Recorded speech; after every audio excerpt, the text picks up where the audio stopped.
Assalamualaikum warahmatullahi wabarakatuh. Selamat sore teman-teman. Selamat berjumpa kembali di semester ini dalam perkuliahan Sosiologi Pendidikan Islam, di mana pada perkuliahan sore ini saya akan menyampaikan mata kuliah yaitu relasi manusia dan pendidikan Islam.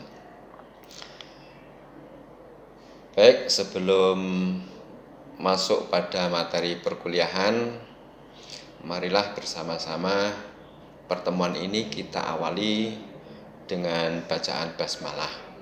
Semoga meskipun sedikit nanti yang kita dapat akan memberikan makna yang besar karena berkah daripada menuntut ilmu itu sendiri. Mari bersama-sama. Bismillahirrahmanirrahim. Terima kasih. Namun sebelum kita mempelajari antara relasi manusia dan pendidikan Islam, terlebih dahulu akan saya pastikan bahwa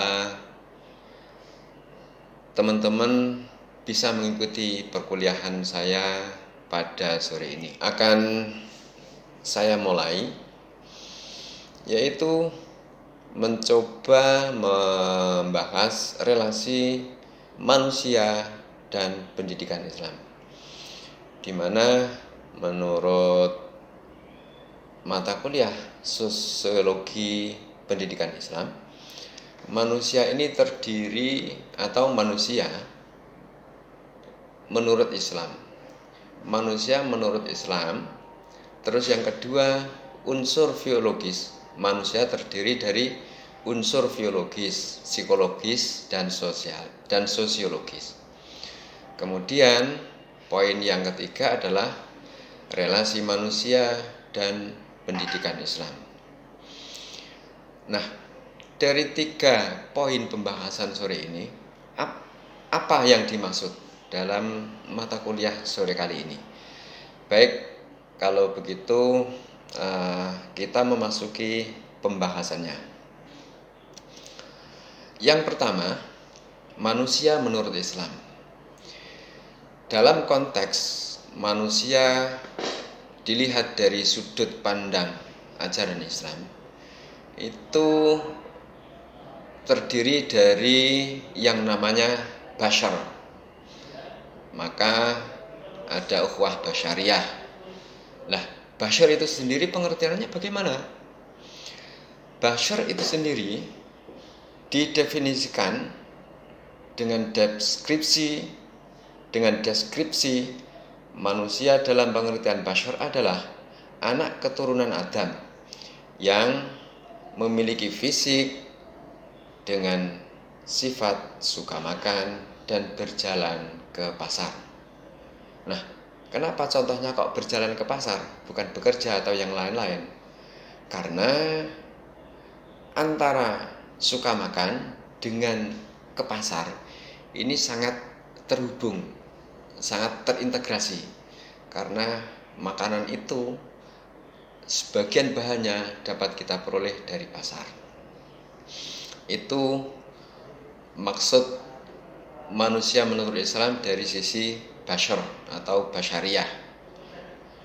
Kemudian yang kedua, menurut Islam, manusia itu bisa dikatakan sebagai Bani Adam. Nah, Bani Adam itu seperti yang diistilahkan, yaitu memperlihatkan bahwa semua manusia merupakan keturunan dari Nabi Adam. Siapa Nabi Adam? Nabi Adam adalah manusia pertama yang diturunkan ke bumi oleh Allah Subhanahu wa ta'ala. Dan istilah Bani Adam berkaitan dengan sejarah penciptaan manusia. Nah, nanti ini akan kita dalami lebih serius ya, karena termasuk kita ini juga bagian daripada Bani Adam itu. Terus menurut Islam yang ketiga, manusia adalah unasi atau insi dan biasa disebut ins. Maka dalam beberapa istilah manusia itu seringkali disebut dengan nama insan. Nah, maksudnya bagaimana? Maksudnya unasi, insi maupun ins itu adalah sekumpulan manusia dalam jumlah yang banyak. Pemakaian kata ins selalu disertai dengan pemakaian kata jin. Pemakaian kedua kata ini selalu bermakna sebagai pasangan makhluk Tuhan yang mukallaf. Nah, kita beranjak ke unsur manusia itu sendiri. Nah, manusia diciptakan itu terdiri dari 3 unsur utama, yaitu unsur fisiologis, unsur psikologis, dan unsur sosiologis. Di mana unsur fisiologis yaitu sesuatu yang berkaitan dengan faal, misalnya bibir, hidung, bentuk, raut muka, tampang, rambut, warna kulit, aksesoris, dan yang lain-lain. Itu bentuk fisiologis, bentuk fisik yang berkaitan dengan jasad. Kemudian yang kedua, manusia terdiri dari unsur psikologis.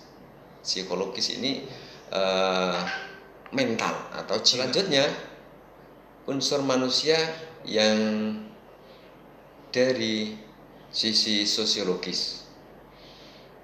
Unsur manusia yang dari sisi sosiologis yaitu manusia dalam sisi psikologi melihat lebih jauh dari individu tersebut untuk untuk mengkaji lembaga-lembaga sosial dan kelompok-kelompok masyarakat. Artinya, unsur manusia dari sisi sosiologis adalah bagaimana manusia itu berkomunikasi, bagaimana manusia itu berinteraksi, bagaimana manusia itu berkelompok, bagaimana manusia itu hidup bermasyarakat. Maka dari sisi sosiologis, manusia adalah makhluk sosial atau makhluk yang bermasyarakat. Oke, kita lanjut. Kemudian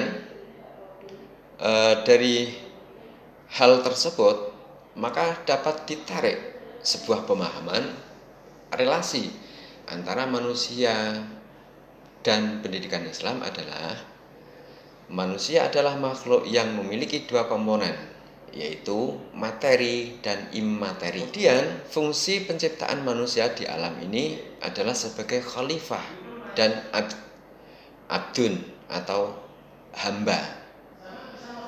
Sebagai khalifah karena diberikan amanat untuk mengelola dan melestarikan kehidupan. Sebagai abdun atau abdi memiliki kewajiban menghambakan diri kepada Yang Maha Kuasa. Selanjutnya, fungsionalisasi pendidikan Islam dalam mencapai tujuannya sangat bergantung kepada sejauh mana kemampuan umat Islam menerjemahkan dan merealisasikan konsep tentang hakikat manusia dan fungsi penciptaannya dalam alam semesta ini.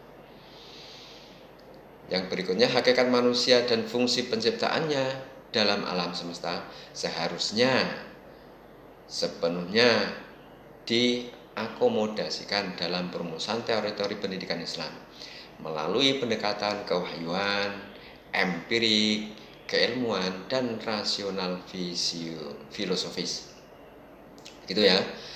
Terus relasi manusia dan pendidikan Islam yang kelima adalah bahwa proses internalisasi nilai-nilai Islam ke dalam individu ataupun pribadi seseorang harus dapat dipadukan melalui peran individu maupun orang lain.